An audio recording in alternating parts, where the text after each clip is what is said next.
All right, today we're going to be looking at early Greek paintings. Now, Greek paintings are really interesting because there are not that many that are still around, and we know a lot about them just based off of what was written about them. The earliest forms of Greek paintings that are still intact are these vases. Um, in this vase is called the Niobe or the Niobedes crater. The crater is what type of vase this is. It was painted by the Niobe painter, and it used the red figure technique. Now, what that means is we have a black background and we have red figures. They also did this the other way, where the figures would be black and the background would be red.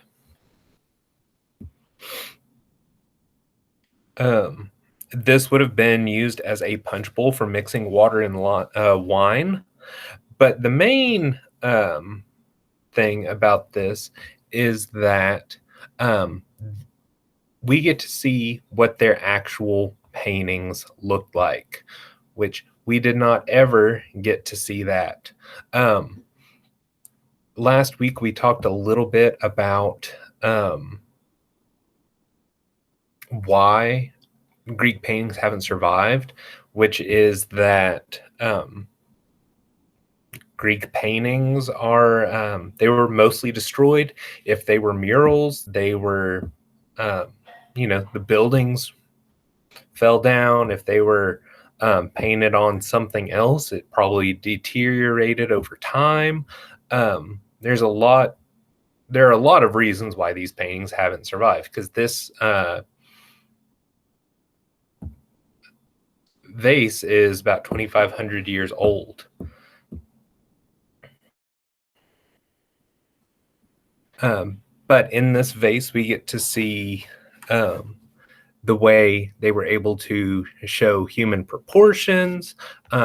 There is some depth happening. We have figures that are moved up the picture plane to kind of show that this person's in the front, and then this one's farther back, and this one's here. We get to see their tools, their dress or lack thereof.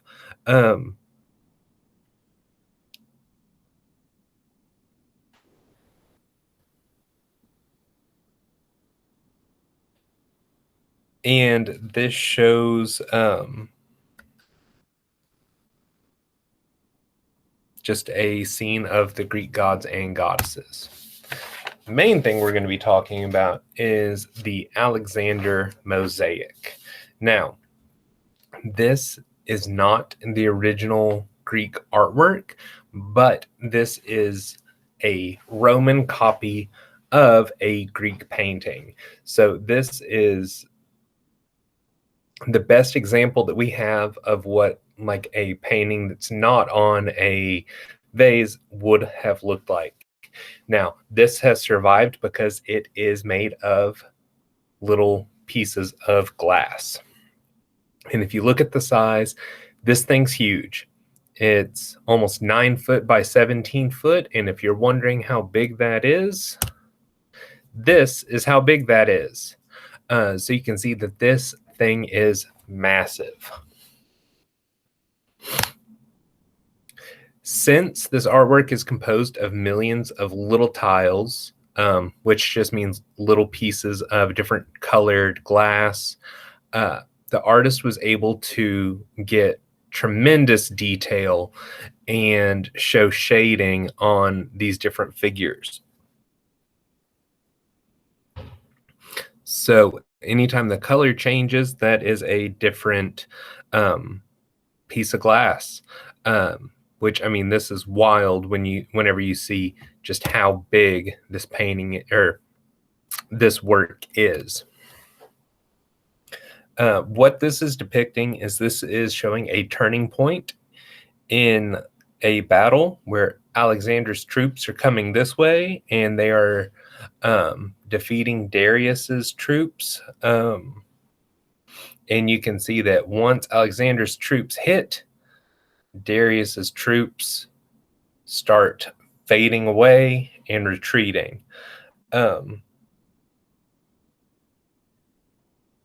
We see Alexander is here. He's actually fighting. He's riding in a chariot. He's protected by armor.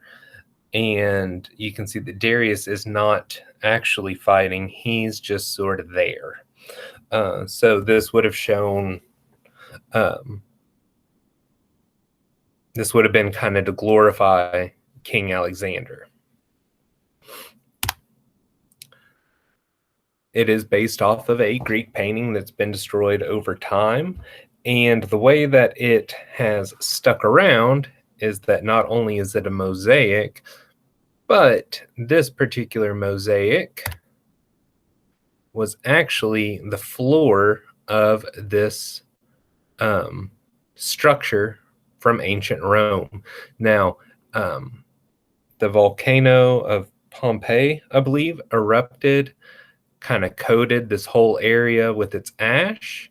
Over time, the ash has sort of subsided, and they found this beautiful mosaic. Now, looking at the structure that this was at, we can see that this person was probably very wealthy. It's got this beautiful courtyard. It's got all these columns.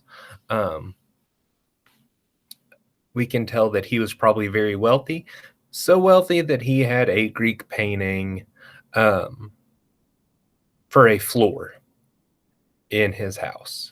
So the way that we know that this is a Greek painting is because this painting was written about.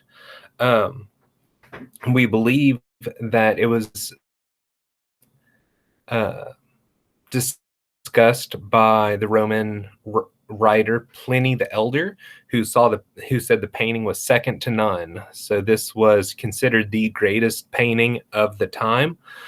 We do not know who originally painted it. We think it could have been Philoxenos of Etruria or Helen of Egypt. The painting showed remarkable developments in Greek painting, such as creating a sense of three-dimensional space and mass. Now,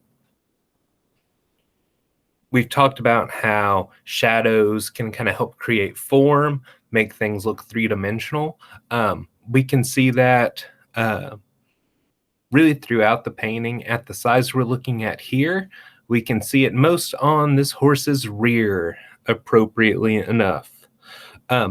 Now, we can see that the browns are getting lighter and it's getting darker over here. So we can tell that this is a pretty three-dimensional horse, but the artist is also using foreshortening, which is a technique to kind of show things that are closer to the artist or to the viewer.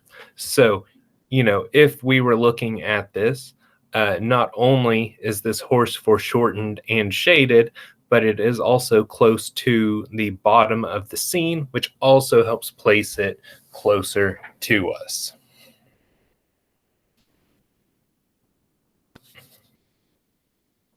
So we've got foreshortening, we have cast shadows, even on the ground, which is something that we have not seen yet.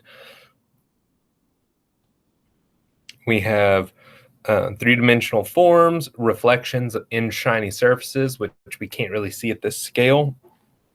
But we also have a background. Look, there's actually a tree here. So there's ground with stuff on it. There's a background. Really wild, everything that is shown on here. Whenever you think about the artwork that we looked at from ancient Egypt about the same time, not much shading. Lot of meaning, but everything was sort of just flat along a register line, as we called it, and showing all arms and legs.